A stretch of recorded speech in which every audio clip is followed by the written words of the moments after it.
YouTube, this is Steve from Average Joe's Fantasy Football, and the NFL of Week 2 is here, and we are talking your start and sit video for the quarterback position. If you haven't already, make sure you guys check out our waiver wire video. There were a lot of injuries, a lot going on this past week, so make sure you guys check that out, and we'll jump right into the start and sit video.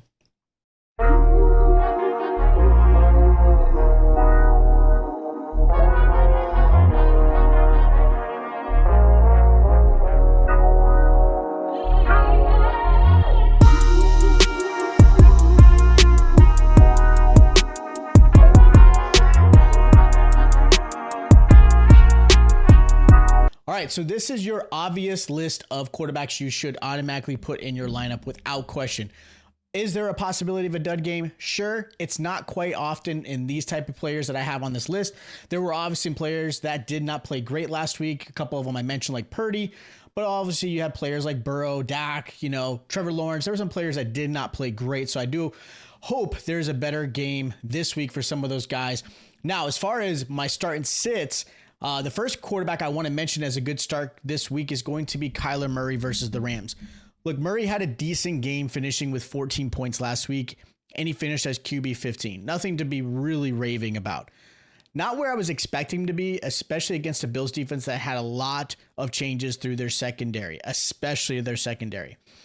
But unfortunately, Murray did not put up the game we had hoped. Murray did miss a wide open Marvin Harrison Jr., which would have won the game, but also helped Marvin Harrison Jr. have a successful first outing. He did not play great, or at least what we had hoped he was going to do. With that said, Murray does have an interesting matchup against the Rams, who did actually pretty well against the Lions, holding Jared Goff to only 12 points. Murray typically averages 17 points against the Rams, and I do expect him to be close to it. Again, his rushing ability is always going to be a big factor. And then, of course, I do truly believe Marvin Harrison Jr. has strong value. I know he didn't have a great game the first week, and I know he burned a lot of people who drafted him probably in the second, maybe third round. But just be patient. Marvin Harrison Jr. is going to be an elite talent. It's going to take a little bit of time to kind of gel with Kyler Murray, but I do like Kyler Murray this week as far as a good start. Another quarterback I like this week as a good start is going to be Jared Goff. Look, it's going against the Tampa Bay Buccaneers, and I'm not too concerned with Goff's meager performance or Amon-Ra's performance in week 1, just because they really do have a better matchup against the Bucs. The Bucs just allowed 28 points to the rookie Jaden Daniels. Now, obviously, a lot of that came off of the ground. He had 2 rushing touchdowns. Jaden Daniels looked really good when it came to that part of it. His passing side didn't do so well, but I do think Goff's going to have better success against the Bucs. Last year against the Bucs in the playoffs, he put up 20 points, and I feel really confident in this one. I don't think the Lions are kind of like this.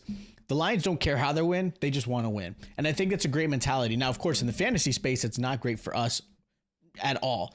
But Goff is still a top potential 12, top 10 quarterback in fantasy. Amon-Ra is obviously a top 10 wide receiver, and they just didn't have the game that we had hoped. It happens sometimes. Week 1 are so weird. It's kind of really start feeling how players are really starting to going to be this season, probably about week 3 or 4. So give them a break.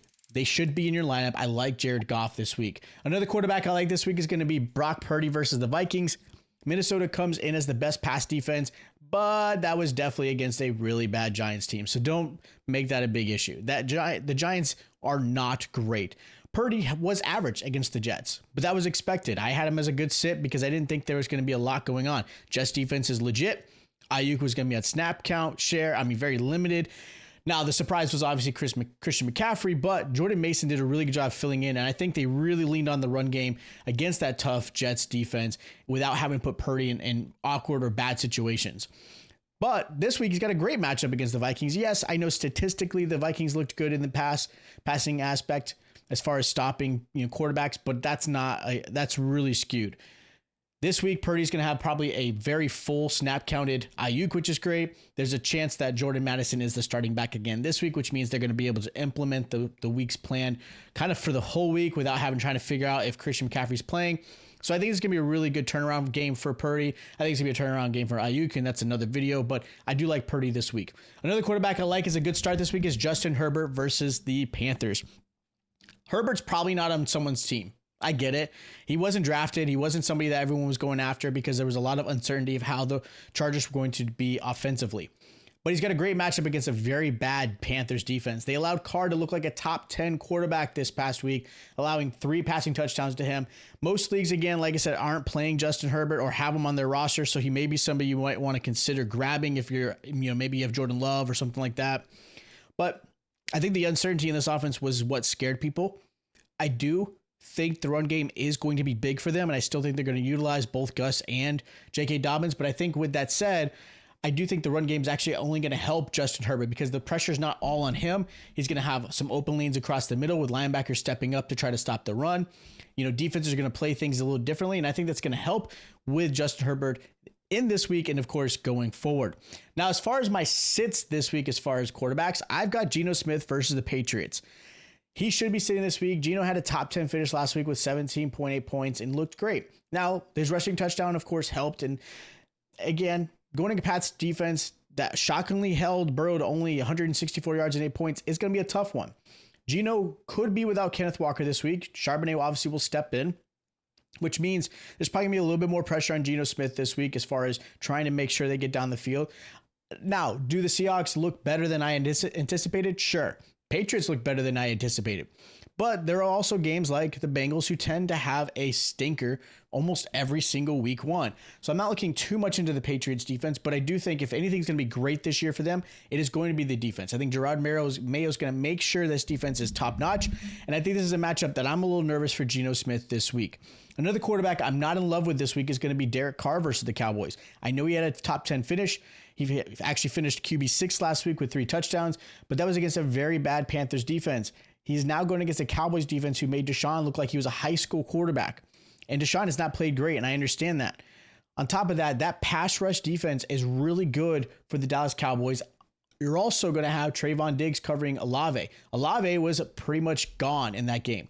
And I said he wasn't going to be a great play. I don't think he's going to be a great play this year. I think he was overhyped going into the season. I understand why people like him because he's very talented. This is not the offense for him. So, with that said, Derek Carr, unless you're desperate and you need a quarterback, if you're in really deep leagues, you're going to put him in your lineup. But otherwise, do not start him this week. Another quarterback I'm going to sit this week is going to be Sam Darnold versus the 49ers. Darnold had a great start for the Vikings. Finished with 2 touchdowns. He did throw an interception. But, again, overall, a pretty good game. Now he plays against a very tough and elite 49ers defense who just made Aaron Rodgers look like Zach Wilson. Addison also could miss this game, which he's expected to possibly do, which puts a lot of pressure on Justin Jefferson, which means the defense is going to put all of their eyes and focus on Justin Jefferson, meaning Darnold has to look at other ways to try to get the ball down the field. I'm not, again, without Addison and now Jefferson possibly double covered or however they scheme it, it's going to be a really tough matchup for Darnold to have any type of success. This is a matchup I will not put Sam Darnold in. Now, the last quarterback I'm going to mention as a sit this week is going to be Trevor Lawrence versus the Browns. Lawrence was average against the Dolphins, and I expect the same again this week against Cleveland. The Browns didn't play well offensively, but don't punish them because the Browns defense played very, very well against Dak and team. Browns defense is legit. You've got players like Myles Garrett, right? He's going to get to the quarterback, and I think he's going to have success getting to Trevor Lawrence. Their offensive line has always had some issues. I know they obviously try to put a focus on it, but that usually takes weeks to kind of gel. I expected more out of Lawrence last week against a porous Dolphins defense, and he just didn't show up. He looked off. He didn't look like he was, again, as accurate as I had hoped. I do think they're going to try to run the ball with Bigsby and obviously Etienne. But I think Trevor Lawrence is a guy that I, again, don't feel really confident starting this week. Now, I've got 2 quarterbacks as far as some sleepers. Now, the first quarterback I'm going to mention is going to be Kirk Cousins going against the Eagles. Again, the matchup-wise, I think it's a little bit better for Kirk. I think he's going to have a better game than week 1. I wouldn't be surprised if he puts up some points in this game. And the other quarterback is Justin Fields. He should be the starter for week 2, again, for the Steelers, going against a Broncos defense that allowed Geno Smith to have a good game. He allowed a rushing touchdown, which is where I think Fields will have some success. So again, Justin Fields is another good quarterback this week. So that's my start and sit video for you guys for week 2. If you guys have questions for your lineup, hit me up in the comments down below. Let me know if you guys need some help. I'd love to know. If you guys have waiver questions or anything like that, check out my waiver wire video, or of course, hit me up in the comments. Make sure you guys are subscribed. Hit that like button. I'll check you guys out next time.